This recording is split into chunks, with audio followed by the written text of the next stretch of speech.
2023 में फोर्ब्स ने दुनिया के रिचेस्ट एक्टर की लिस्ट जारी की थी और इसमें शाहरुख खान का नंबर 4 था। उनकी नेटवर्थ 780 मिलियन यानी कि 6400 करोड़ रुपए बताई गई थी और उनकी नेटवर्थ हॉलीवुड के बड़े बड़े स्टार जैसे कि जैकी चैन और टॉम क्रूज के भी नेटवर्थ से बहुत ही ज्यादा थी। शॉकिंग बात यह है कि शाहरुख खान मूवी से बहुत ही कम पैसा कमाते हैं और मूवी से होने वाली इनकम उनके नेटवर्थ में बहुत ही छोटा कंट्रीब्यूट करती है। मैंने पिछले 15-20 साल में किसी से ये नहीं बोला मुझे फिल्म का पैसा चाहिए, लेकिन मैं दूसरे काम इतने करता हूँ और उनसे कमाता हूँ और उनसे खाता हूँ। तो सवाल ये उठता है एक एक्टर फिल्मों से कम पैसे कमाने के बावजूद दुनिया के रिचेस्ट एक्टर की लिस्ट में कैसे आ जाता है। तो देखो, शाहरुख खान एक बहुत अच्छे एक्टर नहीं, एक बहुत बड़े बिजनेसमैन भी है। आज के इस बिजनेस में हम शाहरुख खान की बिजनेस जर्नी को बहुत ही डिटेल में डिस्कस करेंगे कि कैसे एक लोअर मिडिल क्लास घर से आया हुआ बच्चा बॉलीवुड में बिना किसी बैकग्राउंड के काम करने लगा और एक दिन वो बॉलीवुड का सुपर स्टार बन गया। बचपन से दिल्ली में ही रहे?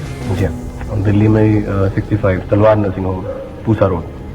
फिर उसके बाद मेरी स्कूलिंग सेंट कोलंबस में, 12th के बाद Hansraj college Delhi university economics. Shahrukh Khan के करियर की शुरुआत दिल्ली के हंसराज कॉलेज में हुई थी, जहाँ पे वो इकोनॉमिक्स में ग्रेजुएशन कर रहे थे और पढ़ाई में इंटरेस्ट के साथ साथ उन्हें ड्रामा में भी इंटरेस्ट आने लगा और वो अपने कॉलेज के ड्रामा में पार्ट लेने लगे। बाद में उन्हें एक्टिंग से इतना प्यार हो गया कि वो दिल्ली छोड़ के मुंबई भाग गए एक एक्टर बनने के लिए। लेकिन मुंबई में काम मिलना इतना आसान नहीं था जैसा कि उन्होंने सोचा था। वो जब दिल्ली से मुंबई पहुंचे थे तो उनके जेब में बस 20 रुपए थे। उनके पास ना तो रहने के लिए घर था ना खाने के लिए पैसे। मैं मुंबई आया, मेरे पास रहने को जगह नहीं थी, मेरे पास पैसे नहीं थे। So I remember Rajiv called me and give me money for my किराया ऑफ माय हाउस। और बहुत सारे धक्के खाने के बाद, बहुत सारे ऑडिशन के बाद उन्हें 2 टीवी सीरियल ऑफर हुए जिनका नाम था फौजी और सर्कस। और ये दोनों टीवी सीरियल से शाहरुख खान की पॉपुलैरिटी बहुत बढ़ती चली गई। पॉपुलैरिटी के साथ इनके पास बहुत सारे पैसे आने लगे, इनका कैरियर टेक ऑफ होने लगा। इनकी लाइफ में जब सब कुछ अच्छा चल रहा था तब इनके साथ एक अनहोनी हो जाती है। इनके फादर के डेथ के बाद इनकी माँ ने इन्हें बहुत ही अच्छा सपोर्ट सिस्टम के साथ संभाला हुआ था। अचानक से उनकी डेथ हो जाती है जिसके कारण वो एकदम से अकेले हो जाते हैं। जब शाहरुख खान टीवी में काम किया करते थे तब उनकी माँ हमेशा से उन्हें फिल्मों में देखना चाहती थी और उनकी डेथ के 1 साल बाद उन्होंने दीवाना मूवी रिलीज किया जो कि बॉक्स ऑफिस पे बहुत ही बड़ा सुपर हिट साबित हुआ और बॉलीवुड को एक बहुत बड़ा सुपरस्टार मिल गया था। शाहरुख खान ने इतने शिद्दत के साथ काम किया कि वो आने वाले समय में बहुत ही पॉपुलर होकर बॉलीवुड के किंग बन जाते हैं और आने वाले समय में उनकी बहुत ज्यादा मूवीज हिट हो जाती है जैसे कि बाजीगर, डीडीएलजे और दिल तो पागल है। और इन फिल्मों के साथ वो रियल लाइफ में कल्ट लाइफ इमेज बना लेते हैं। उस टाइम में वो फिल्मों से अच्छे खासे पैसे तो बना रहे थे बट उनके दिमाग में एक डर था। एक्टिंग एक ऐसा कैरियर है जहाँ पे आपकी सक्सेस की गारंटी नहीं है। आज आप हिट हो तो पैसे कमा रहे हो, अगर 5 साल बाद आप फ्लॉप हो गए तो ऐसी भी कंडीशन आ सकती है जिसमें आपको पैसे नहीं मिले। और बॉलीवुड के दिग्गज राजेश खन्ना भी एक टाइम में फ्लॉप हो गए थे और उन्हें बहुत सारे फाइनेंशियल प्रॉब्लम से गुजरने पड़े थे। दीपक तिजोरी, मुनीष बेल, इन्होंने भी 90s में शाहरुख खान के साथ फिल्मों में एंट्री की थी, लेकिन आज के समय में इन्हें कोई नहीं पहचानता और शाहरुख खान को भी अपने फाइनेंशियल स्टेबिलिटी का डर था और उनके दिमाग में हमेशा से आता था कि उन्हें कुछ और करना पड़ेगा। और इसी टाइम वो अपने करियर के पीक पे थे, उनकी हर मूवी हिट होते जा रही थी। तब उन्हें लगा ये सही टाइम है उनका खुद का बिजनेस स्टार्ट करने का। तब उन्होंने अपने को स्टार जूही चावला के हस्बैंड जय मेहता के साथ मिलकर एक प्रोडक्शन हाउस स्टार्ट किया और इस प्रोडक्शन हाउस का नाम था ड्रीम्स यूनाइटेड। बाद में शाहरुख खान को जिसका डर था वही हुआ। उन्होंने कंपनी तो स्टार्ट कर दी और उन्होंने बहुत सारे पैसे लगा के फिर भी दिल है हिंदुस्तानी, अशोका जैसी बहुत सारी मूवी प्रोड्यूस की जो कि बॉक्स ऑफिस पे बहुत ही गंदे तरीके से फेल हो गई। उनकी प्रोडक्शन की स्टार्टिंग की 2 मूवीज उनके बजट को रिकवर नहीं कर पाई जिसके कारण उनके बहुत सारे पैसे मार्केट में लॉस्ट हो गए। फिर अमिताभ बच्चन के एब्सेंस में शाहरुख खान को कौन बनेगा करोड़पति होस्ट करने का मौका मिला, लेकिन लोगों को उनका कैरेक्टर बिल्कुल पसंद नहीं आया। फिर अगले सीजन में अमिताभ बच्चन ने शाहरुख खान को वापस से रिप्लेस कर दिया और शाहरुख खान ने भी इस बात को एक्सेप्ट की कि उनके करियर का सबसे लोअर फेज था। फिर उन्होंने स्मार्टली डिसीजन लिया, उन्होंने अपने प्रोडक्शन हाउस ड्रीम्स यूनाइटेड को क्लोज करके गौरी खान के साथ वापस से एक नया प्रोडक्शन हाउस स्टार्ट किया जिसका नाम था रेड चिली एंटरटेनमेंट। और इस बार इनकी पहली फिल्म मैं हूं ना सुपर डुपर हिट हो गई और इस मूवी को 25 करोड़ लगा के बनाया गया था और बहुत ही कम टाइम में इस मूवी ने 70 करोड़ का कलेक्शन किया था। फिर 2007 में रेड चिली एंटरटेनमेंट ने उस टाइम की सबसे आइकॉनिक फिल्म ओम शांति ओम को प्रोड्यूस किया और इसका बजट 40 करोड़ का था और इस मूवी ने 150 करोड़ रुपए कमाए थे। और उस समय रेड चिली एंटरटेनमेंट एक हिट मूवी देने की मशीन बन चुकी थी, लेकिन शाहरुख खान बस यही नहीं रुके। फिर उन्होंने रेड चिली को बहुत ही ज्यादा एक्सपेंड किया और उन्होंने 2 कंपनी और खोली। एक कंपनी का नाम था रेड चिली वीएफएक्स जिसमें वो कंपनी बस वीएफएक्स के ऊपर काम किया करती थी और दूसरी कंपनी थी रेड चिली बॉक्स जो कि बहुत सारे टीवी शोज को प्रोड्यूस करने लगी और रेड चिली की सारी कंपनियां मिलकर बहुत ही अच्छा रेवेन्यू जनरेट करने लगी।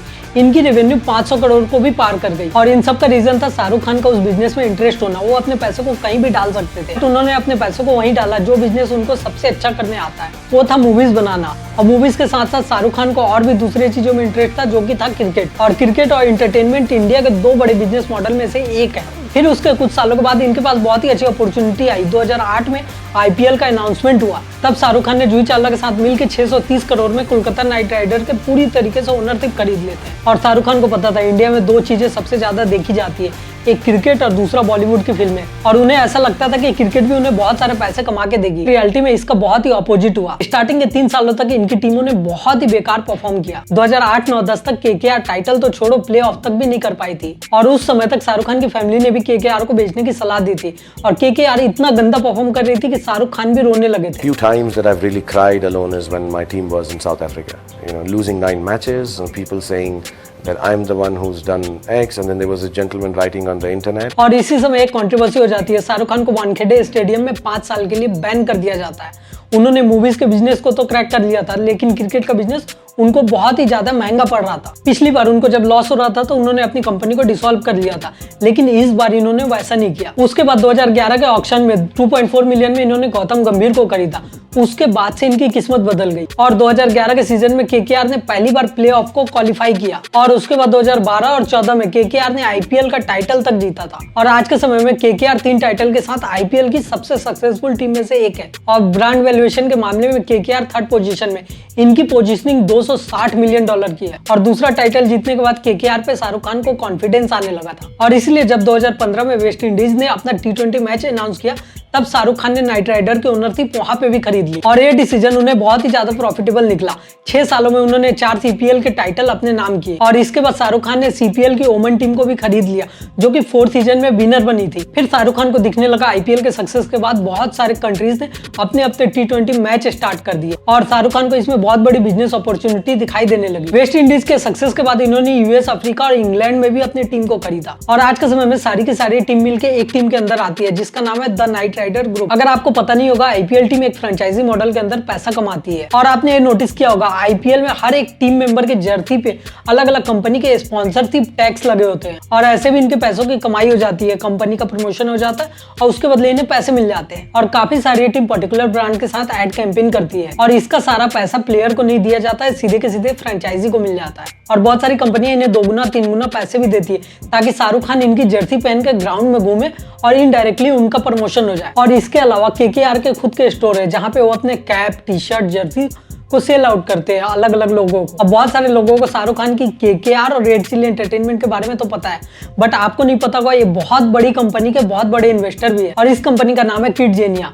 ये कंपनी 4 साल से लेकर 16 साल तक के बच्चों के लिए एक थीम पार्क डिजाइन करती है, और किड्जेनिया 2012 आते आते 21 कंट्री में बहुत ही बड़ी ब्रांड बन चुकी थी। और किड्जेनिया के इंडिया में आने के पीछे शाहरुख खान का बहुत बड़ा हाथ है। शाहरुख खान इस कंपनी में 21% की हिस्सेदारी ओन करते हैं, जो कि बहुत बड़ी बात है। और इसके साथ शाहरुख खान इस कंपनी के ब्रांड एम्बेसडर भी है, और इसके साथ साथ ही वो बहुत सारे ब्रांड्स के ब्रांड एम्बेसडर है। आपने शाहरुख खान के Hyundai, dish TV, ICICI bank के तो ऐड देखे ही होंगे, वहां से भी उन्होंने अच्छे खासे पैसों को जनरेट किया है। शाहरुख खान से पहले बॉलीवुड में ब्रांड एंडोर्समेंट को सबसे ज्यादा चीप हरकत माना जाता था। I think like I was going to say that I was one of the first ones to start endorsements at this level. There was a time when actors looked down upon advertising. लेकिन शाहरुख खान ने इसे normalise कर दिया, और आज के समय में शाहरुख खान एक ब्रांड सूट का 5 से 10 करोड़ रुपए चार्ज करते हैं, और ये सारे ब्रांड शाहरुख खान को ज्यादा से ज्यादा पैसे देने को भी तैयार है, बिकॉज शाहरुख खान की ब्रांड वैल्यूएशन इतना ज्यादा है कि सारे ब्रांड्स इन्हें बहुत ज्यादा पैसे देने को भी तैयार रहते हैं। आज के समय में शाहरुख खान एक एक्टर नहीं, बहुत बड़े ब्रांड है। इनकी मूवी फ्लॉप होने के बाद भी इन्हें बहुत सारे ब्रांड्स के ऑफर मिल जाते हैं।